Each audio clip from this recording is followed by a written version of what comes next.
Computer science videos here today to show you guys in tutorial 10 how to update your profile on Twitter using a computer.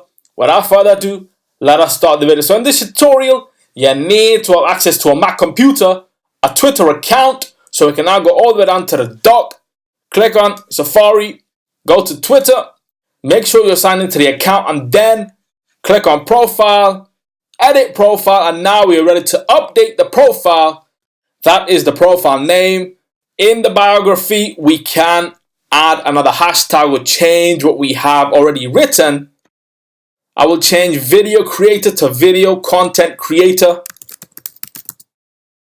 Change the location, change the website, update the visibility of your date of birth, save.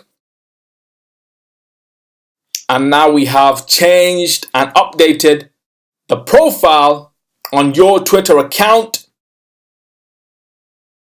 Quit Safari. That's it for this video. I'll see you guys on my next tutorial. Thanks for now.